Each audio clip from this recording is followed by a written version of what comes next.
বিসমিল্লাহির রহমানির রহিম। হ্যালো বন্ধুরা, আসসালামু আলাইকুম। Welcome to my channel Shiblu kitchen. চলে আসলাম আপনাদের মাঝে আজকে নতুন একটা স্পেশাল রেসিপি নিয়ে। সেটা হলো গরুর নেহেরি রান্না হবে আজকে আমাদের।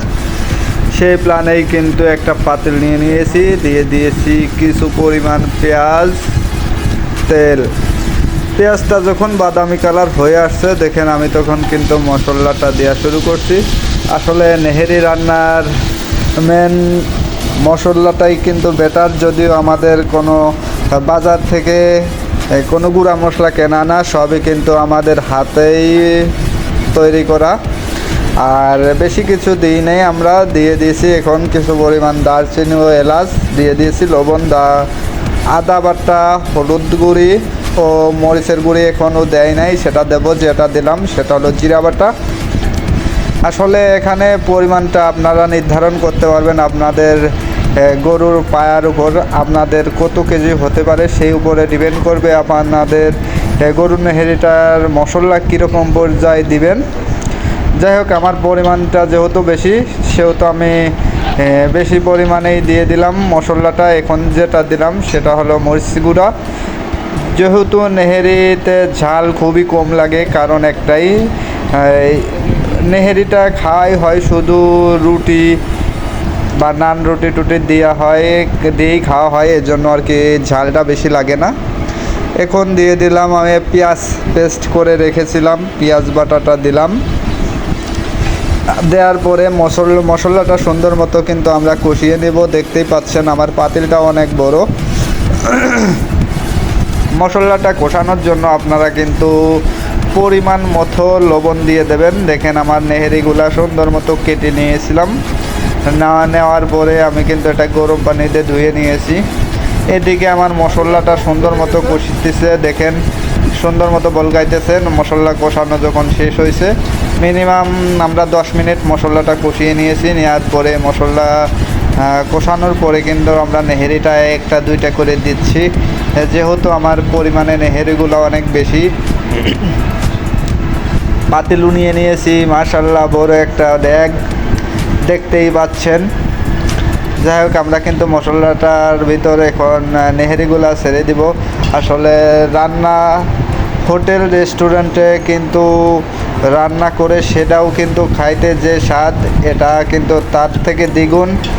আর একদম ঘরোয়া পদ্ধতিতে কিন্তু এই নেহেরি রান্না অনেকেই কিন্তু রান্না করতে পারে না। দেখা যাচ্ছে বাজার থেকে গরুর মাংসের মশলা কিনে নিয়ে আসে, গুঁড়ি মশলা দেয়া। আমরা কিন্তু তা করি নাই, আমরা কিন্তু গুঁড়া মশলাটা ব্যবহার করছি নিজের হাতে ভাজে ব্লেন্ডারে পেস্ট করে নিয়েছি। গুঁড়ি মশলা যেটা জিরার গুঁড়ি বা গরম মশলা, দারচিনি, এলাচ সবই আপাতত দিয়ে আমরা কিন্তু ভেজে নিয়ে সেটাই গুঁড়ি করা, সেই মশলাটাই আমরা কিন্তু ব্যবহার করব। এর সাথে জয়ফল জয়তিক দিয়ে আমরা কিন্তু অনেক গুঁড়ি করছি, সেইগুলাই দিই। দেখেন আমার হাড্ডিগুলার কালার কিন্তু আসতেছে, যদিও মাত্র দিছি। দেখতেই পাচ্ছেন মশলার উপর ডিপেন্ড করে কিন্তু নেহেরি খাইলে কিন্তু বিশ্বাসই করতে পারবেন না এরকম রান্না হতে পারে, কিভাবে সম্ভব। যাই হোক, আপনারা তো দেখতেই পাচ্ছেন আস্তে আস্তে কিন্তু আমার কিন্তু রান্নার কাজ চলতেছে। যদিও এখানে ভিডিওটা 8 মিনিটের, কিন্তু আসলে 8 মিনিট না, সরি 6 মিনিটের, কিন্তু এখানে সময় লাগছে কিন্তু মিনিমাম 5 থেকে 6 ঘন্টা। নেহেরি রান্না দেখতেই দেখা যায় এরকম। দেখেন আমার নেহেরিগুলা কিন্তু আমি সুন্দর মতো কষিয়ে নিয়েছি। এখন পাতিল ভইরা কিন্তু পানিটা দিয়ে দেবো আর একটু কষানোর পরে, সেটাও দেখতে পাচ্ছেন। যদিও আমি এখানে সময় মেনটেন করি নাই বা উল্লেখ করে দেই নাই এত ঘন্টা এত মিনিট। যাই হোক, আপনারা এরকম কষিয়ে নেবেন।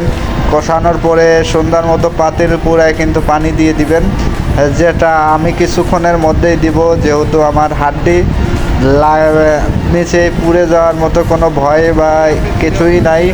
দেখতেই পাচ্ছেন আমার নেহেরিটা সুন্দর মতো কষানোর পরে কিন্তু আমি যে পানি দিয়ে দিচ্ছি, আর পানিটা একদম পাতিল পুরাই দিয়ে দিয়েছি। এখন চুলার জালটা বাড়িয়ে দিব আস্তে আস্তে। এখন নিরিবিলি মনে করেন নিঃস্বাধীনভাবে কিন্তু এটা মিনিমাম 40 থেকে 50 মিনিট রাখার পরে দেখবেন পানি কিন্তু একদম শুকায় যাওয়ার মতো আসবে। আর ভিতরের নেহেরিগুলাও যে রগগুলো আছে সব কিন্তু হয়ে যাবে। আপনারা এমনভাবেই করবেন যাতে গলে না যায়। দেখেন আমার নেহেরি কিন্তু প্রায় শেষের দিক। এটা হলো আমি কিন্তু এই করে নিয়েছি চাউলের গুঁড়ি, যেটা হলো আতপ চাল বা পিঠার চাল বলা হয়।